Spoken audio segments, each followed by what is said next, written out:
Hello, welcome to this episode on the European Union-US trade negotiations, which have been on an escalator since Trump took office. Today is May the 27th, 2025, and Trump has been engaging in hard bargaining in real time.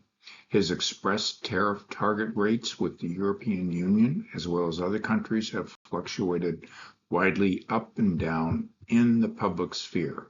I'm Eric Masters, professor of business, commentator, podcaster.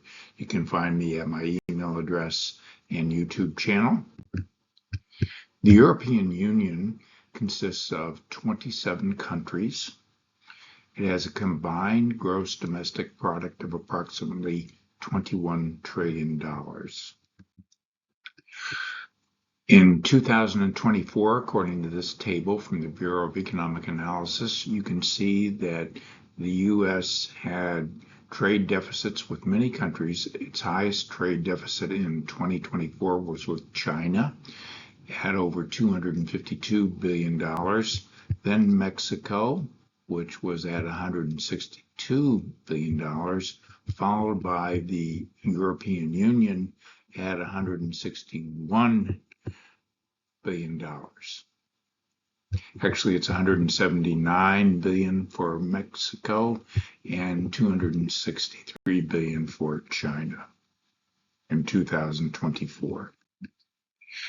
You can see the historical trend in the trade imbalance with the European Union, which was at its lowest point in 1999 and 2009, slightly above $20 billion, but it has fallen, so to speak, to $161 billion. That is, we have a trade deficit with the European Union of $161 billion. Here are the top 10 U.S. imports from the European Union in 2024. These data are reported in the site noted here, and they are from the International Monetary Fund. Same source of data for here on the top 10 U.S. exports to the European Union.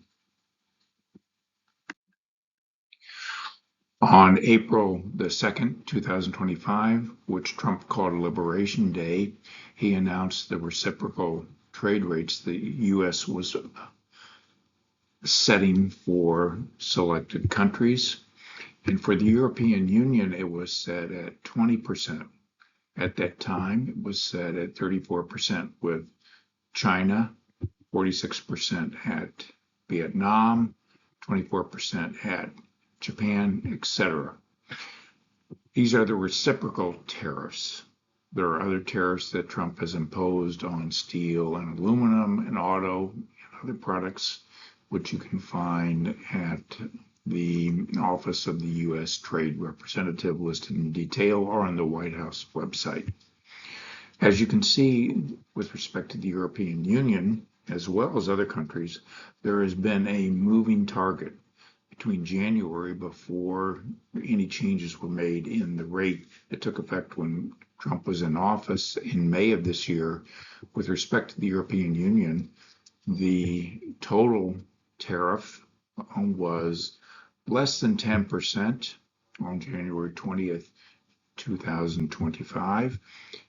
Then on April the 2nd was set at 20%.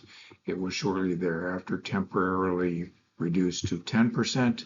Then Trump recently threatened to raise it to 50% and then said it's going back to 10% until July the 9th. And the current status is that the reciprocal trade rate set for the European Union until July 9th is 10%, and he's hoping to have a deal with them to lower or set the permanent rates at that point in time. Hope you've enjoyed this presentation. I'm Eric Masters. I'll be doing more presentations on Trump's negotiating style as it develops in public, and he writes the next book on the art of a deal as president. Thank you and have a good day.